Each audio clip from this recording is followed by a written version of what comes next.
Luna Zaratini chegando aqui, querida Luna, obrigado pela presença. Vamos repercutir mais um pouco aqui essa fala do Lula. E a Luna, alguém já está ligando para ela. Ela vai restabelecer daqui a pouco aqui para a gente. Deixa eu aproveitar e agradecer também a audiência fantástica que vocês estão proporcionando aqui para o nosso trabalho. Oi. A Luna voltando aqui. Ô, Luna, caiu, voltou. Tudo bom, querida? Eu fui abrir o microfone aqui. Parece que eu nunca venho aqui, né, Conde? Nunca.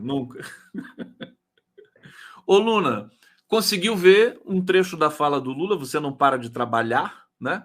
Mas parou um pouquinho para escutar o nosso querido presidente. Eu queria que você falasse, né, do que você achou desse discurso na ONU. Eu estava aqui conversando com o Tardelli, o Lula dizendo assim, tudo que o mundo precisa ouvir, mas a preocupação que fica é se o mundo vai ouvir de fato, né? Se vai dar sequência às denúncias que o Lula fez nesse discurso. Eu achei interessante que o Antônio Guterres, né, que é o secretário-geral da ONU, fez um discurso muito parecido com o Lula, né? Muito ali, quase que preparou para o Lula chegar lá e falar. Luna Zaratini. Bom, primeiro, bom dia, Conde. Bom dia a todo mundo que está assistindo a gente.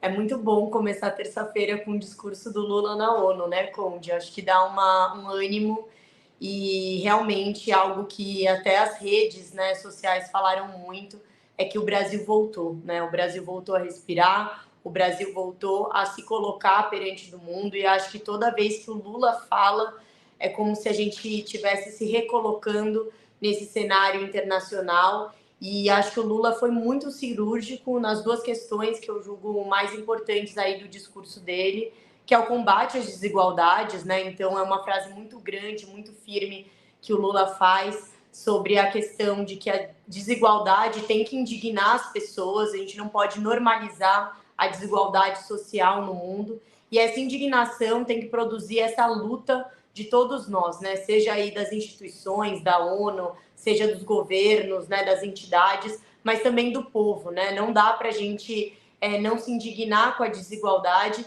e utilizar essa indignação para a gente superar a desigualdade.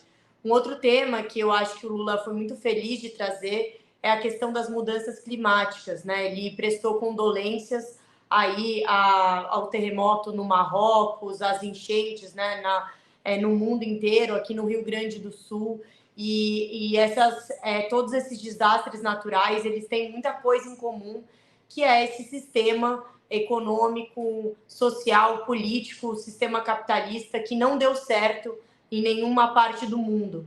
Lula também critica o neoliberalismo, né, os escombros, não sei como ele colocou, né, os escombros do neoliberalismo, e como aí tem aventureiros de extrema direita se referindo não só ao Bolsonaro aqui no Brasil, mas também a toda a extrema direita que tem se organizado, que tem tirado direitos pelo mundo afora, que tem atacado, oprimido, né, os setores aí da sociedade, as mulheres, os negros e negras, a população LGBT, os mais pobres no mundo. E a gente precisa encontrar saídas de desenvolvimento econômico, social, sustentável. E o Brasil tem apresentado isso graças ao trabalho do governo Lula de reconstrução. Então, eu acho que é um discurso muito redondo e que traz os grandes problemas, né? O Lula também fala da guerra, mas fala da paz. E eu fico sempre muito animada de ouvir o Lula, né? Eu acho que, eu não sei como é para as pessoas, mas para a juventude, ouvir o Lula é um negócio muito bom. E para nós que estamos na política também, faz assim, um respiro. Dá um alívio, né? Não, sem dúvida nenhuma. Eu estava muito na expectativa também de ouvir esse discurso, porque eu falei assim: o Lula vai organizar agora esse período que ele fez. O Lula teve uma atividade, né, internacional fantástica nesses últimos tempos. Quer dizer, ele preside agora o G20, preside os BRICS, né? Fez discursos contundentes na África, no Japão, sempre pedindo a paz também, dizendo tem uma importância incrível para... Ele pode conquistar a paz na Ucrânia. Amanhã vai se encontrar com o Zelensky. Vamos ver o que pode sair dali. Muita gente cética dizendo que o Zelensky é imune, né? Mas o Lula é muito sedutor, é perigoso ele pegar e convencer o Zelensky a fazer alguma coisa que preste nessa vida dele. Ô Luna, querida, deixa eu ir para o bate-papo aqui para a gente seguir na nossa resenha. O Hussein está dizendo aqui, tem corte do Assange? Free Assange now e likes. TRF4 finalmente enquadrado para cima deles. Júnior Lage, também amo Lula, bendito é o ventre da dona Lindu, que bonitinho. Hussein, mano, tempestade de cisco nos olhos com Lula na ONU. Pois é, muitas lágrimas, né? Hussein, Luninha, esperando webinário para jovens do PT. Olha a intimidade dele aqui. Luninha? Como assim? Luninha, eu não me atrevo a fazer uma coisa dessa. Mas enfim, ele está fazendo aqui.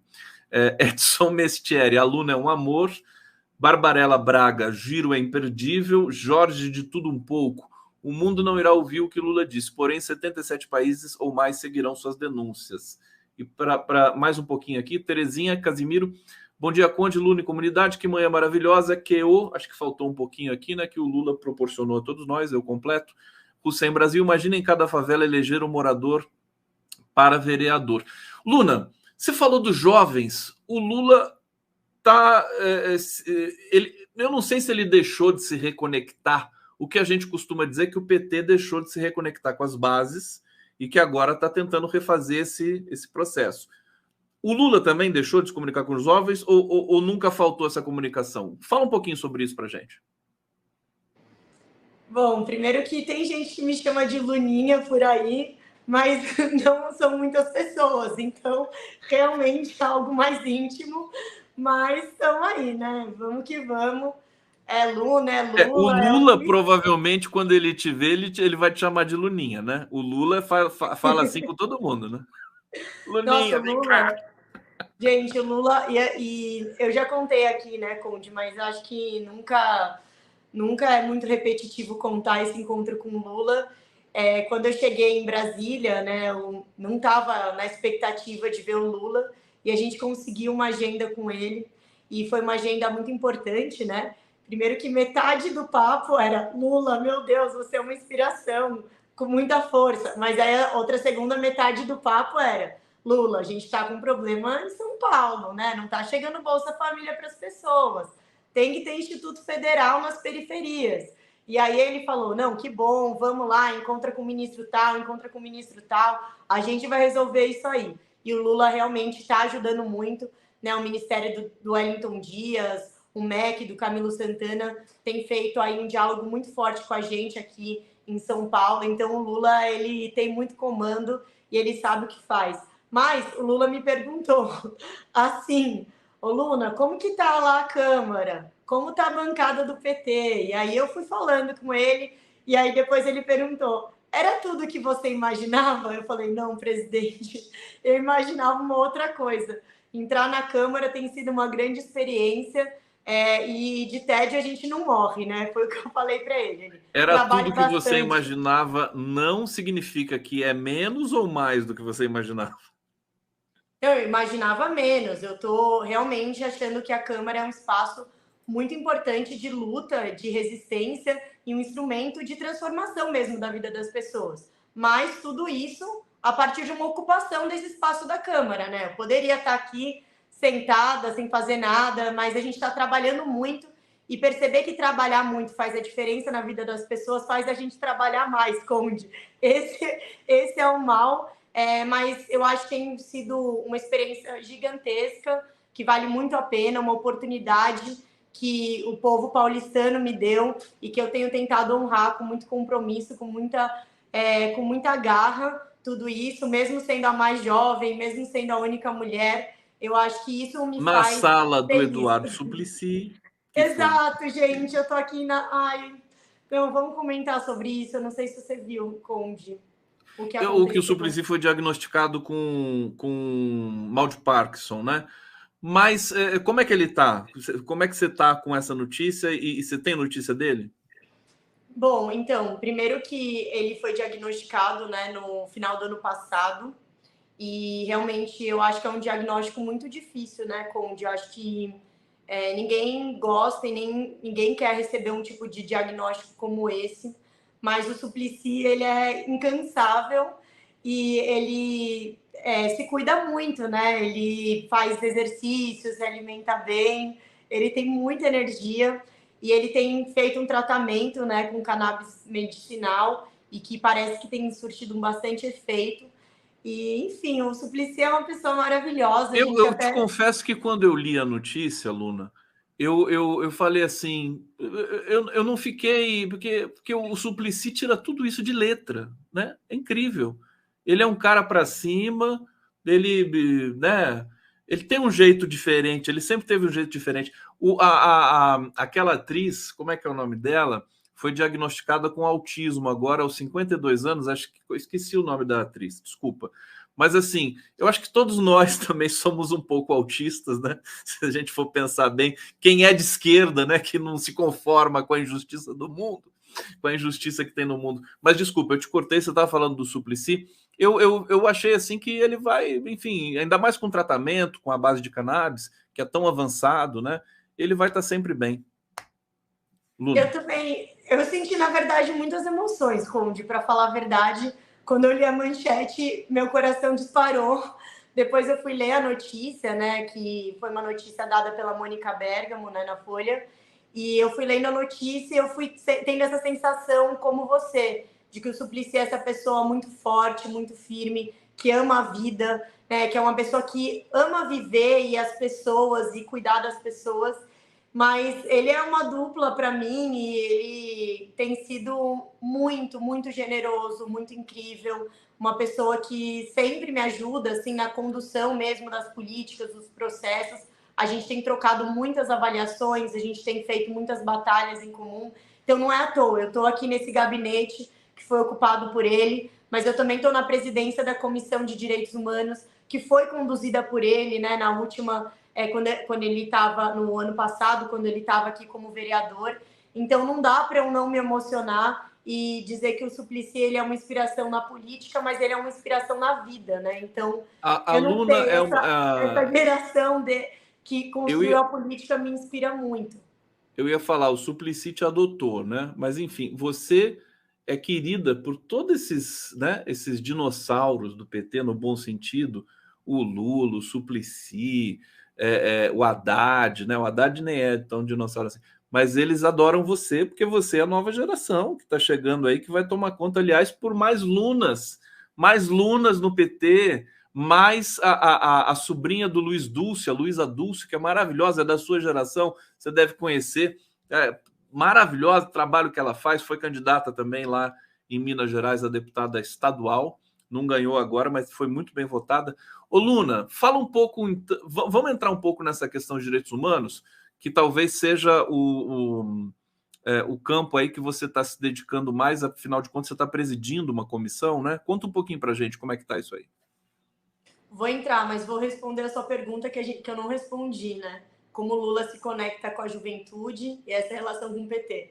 Você vê que eu tô Tá aqui. ligadaça. Bom, primeiro só responder isso, assim.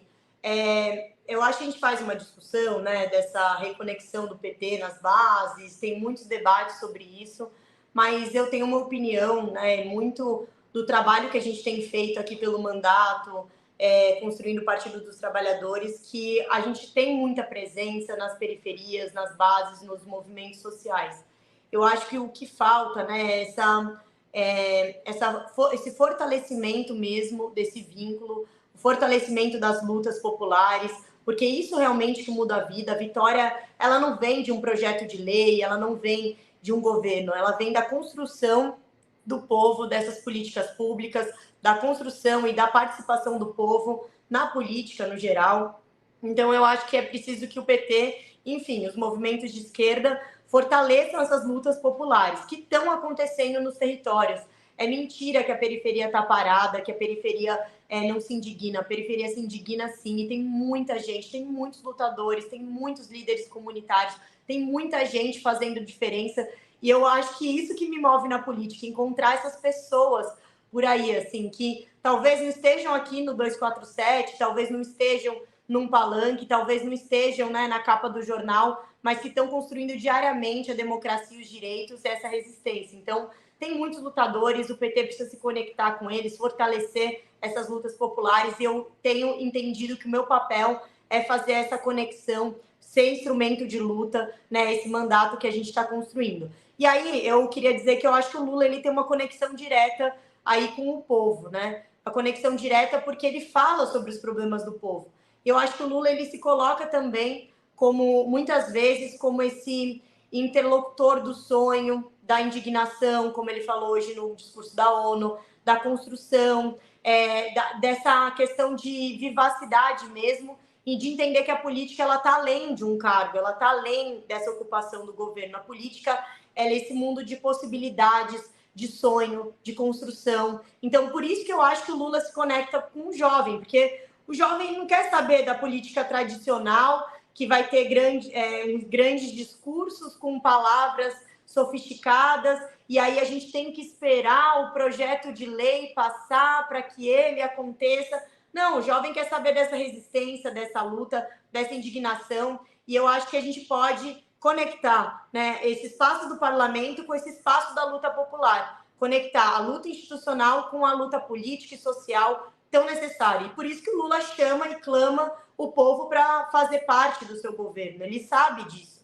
Ele sabe que a disputa política sobre o que é a política também é algo em debate. E o Bolsonaro fez muito bem. Ele destruiu a política enquanto esse instrumento político, porque para ele é muito tranquilo e para ele é muito mais fácil o povo estar fora da política. Porque quando o povo está distante da política, a gente tem que ligar um sinal de alerta, porque o povo pode ser mais oprimido, o povo pode ser mais atacado, o povo realmente não vai estar conduzindo os processos do Brasil. Então, a quem interessa o povo fora da política? A extrema-direita, a direita, os grandes aí, os grandes empresários, né, os capitalistas e tudo mais. Então, a gente precisa ter o povo na política para garantir a democracia. Acho que por isso que o Lula se conecta com a juventude. E eu sempre vou ser muito fã de ouvir esses discursos do Lula quando ele está altivo, certeiro, firme, como um verdadeiro líder político tem que ser. Bom, agora vou pedir então para você falar dos direitos humanos, da comissão aí que você está presidindo. A Luna sempre tem um recado importante para a gente, né? Importante ouvir, porque, aliás, enquanto você estava falando, eu me lembrei de um tema que eu quero perguntar para você, que é a mini reforma eleitoral, que eu fiquei meio assim, eu quero saber o que você tem para dizer sobre isso. Mas antes, fala um pouquinho dos direitos humanos, o que está mais no teu horizonte em São Paulo. A gente sabe que problemas, e você se envolve muito com a questão da população de rua, enfim, a questão da Cracolândia, que é uma questão, né, absolutamente complexa, que ninguém entende, né? Que tinha sido feito um trabalho muito bom na gestão Haddad e que foi tudo desmanchado depois. Luna Zaratini, fala pra gente. Bom, vou falar rapidinho dos dois temas. Primeiro, direitos humanos é o acesso a qualquer direito. Então, quando a gente faz a luta na periferia, a gente faz a luta pelos direitos humanos no acesso à educação de qualidade, à saúde de qualidade, ao transporte, à moradia. Então, a luta por direitos humanos é a luta política, né, da garantia aí dos direitos para a população. A gente também tem se envolvido na Comissão de Direitos Humanos e Cidadania com vários temas. Então, a população em situação de rua é um dos temas. Como eu bem falei aqui, a gente tem produzido um relatório de acompanhamento dos equipamentos públicos de acolhimento da população em situação de rua. Então, a gente tem ido nesses equipamentos, verificado as condições desses equipamentos, conversado com os conviventes. Então, a gente tem visto uma série de denúncias aqui por conta da gestão da Prefeitura de São Paulo, de equipamentos que não estão adequados, equipamentos que vão fechar. E é realmente muito triste conversar com as pessoas, saber que a gente tem 52 mil pessoas em situação de rua e que a gente ainda não tem uma rede de assistência social que atenda essa demanda. E nem políticas públicas que façam a saída qualificada dessas pessoas. Então, políticas de habitação, de saúde, de educação, de trabalho, por exemplo. A gente também tem acompanhado a questão da Cracolândia de forma muito séria, rigorosa, compromissada, ouvindo todas as partes, né, dessa questão, que é uma questão social. E aí também eu queria trazer o Eduardo Suplicy como essa figura fundamental nesse debate nos últimos anos na cidade de São Paulo. Eu e Suplicy, né? Suplicy, presidente da Comissão de Direitos Humanos do Alesp, e eu, como presidenta da Comissão de Direitos Humanos aqui da Câmara, reinauguramos o GTI, que é um grupo de trabalho interinstitucional, onde a gente ouve, né, especialistas, ouve partes do governo, então, tanto da Prefeitura, do Estado, várias áreas também. A gente vai ter reuniões na Comissão de Direitos Humanos sobre saúde na Cracolândia, sobre políticas de educação, políticas de habitação, entendendo e ouvindo todo mundo. A gente vai fazer visitas em loco na Cracolândia, então, para conversar com quem está ali na Cracolândia, naquela cena de uso, mas também moradores, comerciantes. Então, é um trabalho que é bem dinâmico, e a gente também vai produzir um segundo relatório para entregar e discutir políticas públicas mais adequadas para a Cracolândia, porque, no final das contas, ninguém quer que a gente tenha, né, essa forma, primeiro, de tratamento, né, que não seja baseada na dignidade humana, e também a gente precisa solucionar essa questão, né, porque é uma questão social muito grave na nossa cidade, né? Então, de perda aí de escolha, de autonomia, né, desses sujeitos. Então, a gente não pode aceitar, né? A gente tem que se indignar com essa questão. E a gente tem também tratado, por exemplo, das políticas públicas que envolvem o combate à violência contra a mulher. Aqui em São Paulo, a gente tem vários equipamentos públicos, mas que eles também não estão atendendo a demanda. Então, a partir de um grupo de trabalho do Tribunal de Contas do município, a gente também vai fazer essa série de visitas, vai fazer esse acompanhamento, essas denúncias. Então, são muitos assuntos, né? Por exemplo, também uma política municipal para catadores e catadoras.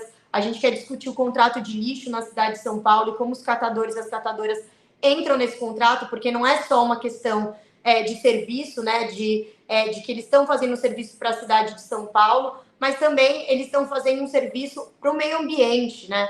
Então, é um muito serviço importante. verde, como o Haddad foi falar lá em Nova York. Fantástico. É isso, aí catadores, ambulantes, imigrantes. A gente tem acompanhado, né, uma série de ocupações de imigrantes, e também como a gente pode garantir moradia para os imigrantes, garantir o acesso aos serviços, porque eles já têm o entrave da língua, da cultura, como a gente pode tornar a cidade verdadeiramente democrática, porque, Conde, eu não sei se você sabe, né, mas acho que todo mundo deve ter ideia. São Paulo recebe muitos imigrantes, mas não necessariamente é uma cidade acolhedora. E esses imigrantes trabalham aqui, vivem aqui e fazem muito pouco parte, né, das decisões da cidade.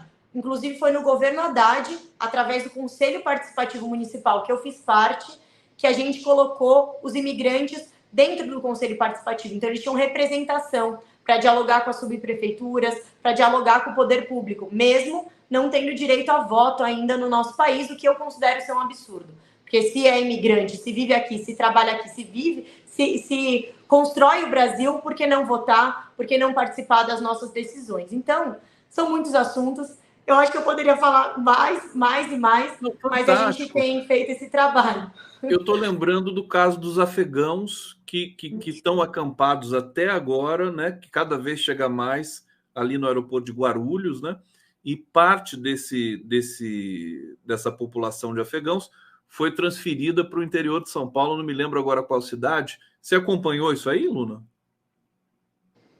Sim, acompanhei um pouco mais de longe, e também tiveram trabalhos aqui de mandatos do PT que cuidaram muito dessa questão, mas eu acompanhei na interlocução com o Ministério da Justiça, que tem feito um trabalho excelente, né, nessa questão dos imigrantes. Tem um coordenador lá que chama Paulo Willis, que já foi, né, do secretariado do Haddad aqui, das políticas públicas para imigrantes, que tem feito um trabalho excelente em relação a tudo isso.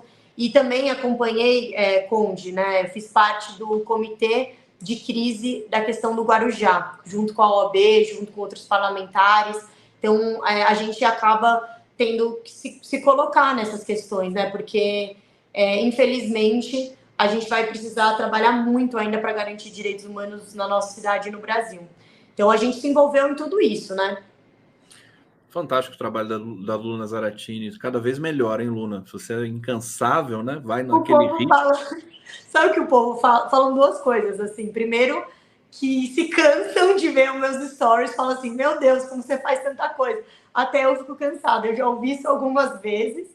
E também o povo fala assim, foguete não tem ré. Então eu estou trabalhando nesse sentido. Foguete não tem ré. Sigam a Luna no Instagram, né, Luna? O Instagram que você faz lá todos, você está aqui, ó, @LunaZaratini. Ô, Luna, eu não quero aqui também ficar só na condição de um crítico desse projeto da mini reforma eleitoral, porque nós, da sociedade civil, tal, nós temos de pressionar o Congresso para o Congresso também dar satisfações para a gente, os partidos e tudo mais. Acontece que essa mini reforma eleitoral foi jogada assim, ninguém discutiu direito e a gente viu que tem retrocessos ali. Queria saber de você, né? Porque acho que toca diretamente também as suas bandeiras, como, por exemplo, representação da mulher, representação dos negros, das negras, mulheres negras. O que você achou e o que pode ser discutido no âmbito do Partido dos Trabalhadores sobre isso?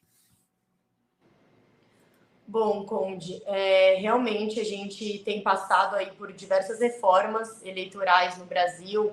A gente teve a questão, né, da federação, a gente teve algumas discussões que ainda a gente está verificando, né, o que dá certo, o que dá errado, mas toda vez que tem um momento eleitoral, tem que ter um ano antes as reformas para poder valer.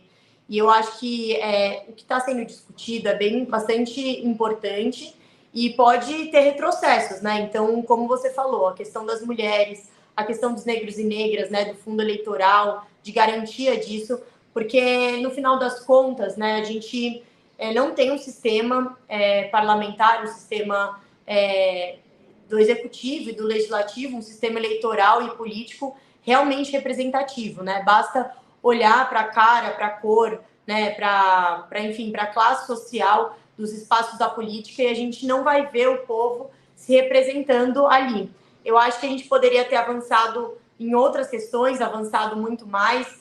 O PT sempre discutiu mudanças, né, na reforma, mudanças eleitorais, mudanças no sistema político. Eu lembro que muito cedo, quando eu entrei no PT, eu já me deparei com alguns debates, como, por exemplo, a legenda escolher, né, de forma coletiva os candidatos. Então, nós não votaríamos em candidatos, a gente votaria no partido, na legenda. Então, fortalecimento, né, dos partidos, a busca aí por a gente ter um sistema mais representativo, ideologicamente mais firme, né, é muito, muito, muito importante para a gente conseguir organizar as demandas sociais e os avanços na política. Então, esse ataque, né, às mulheres, aos negros e negras, a não garantia de condições, de questões que a gente tem que encarar e que a gente tem uma reparação histórica para fazer, porque a escravidão é um processo que a gente ainda não venceu no nosso país, que a gente não encarou de frente,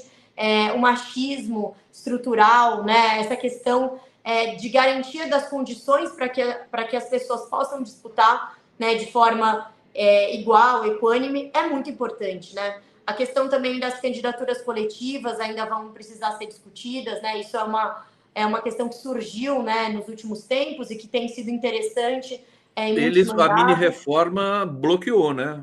Candidatura coletiva. Bloqueou. E eu acho que era importante, né? Inclusive você tem em São Paulo, não tem?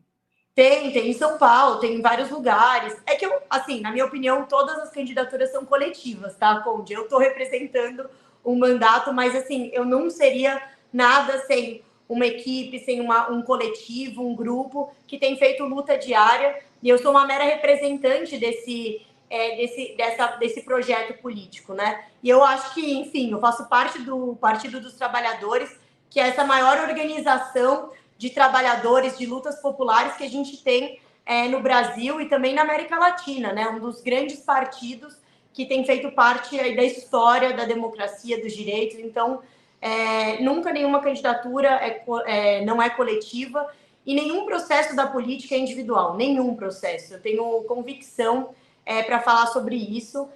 Todos os processos são coletivos e a gente faz parte dessa luta histórica da classe trabalhadora. Então, assim, mas de qualquer forma, tem impedido essas novas formas. Parece que também tem uma coisa estranha, assim, eu vou comentar, mas, enfim, ainda preciso adentrar nesse tema, de que você pode ser do partido, por exemplo, do PL, e usar o Lula no seu panfleto na hora da eleição. E, olha, a gente vai ver muita gente usando o Lula quando não defende de verdade as políticas que o presidente defende. Mas é isso, nosso presidente é muito querido. Então, são coisas que atrapalham o eleitor, atrapalham a democracia, né? Detalhe nas unhas azuis da Luna. Pô, mostra aí, olha só as unhas azuis da Luna. Luna tem que ser vermelho, hein, Luna? Isso aí é unha de PSDB. Não, tô brincando. Tá linda, tá demais. Fala, 45, Luna. nem no micro-ondas, Nem no micro-ondas.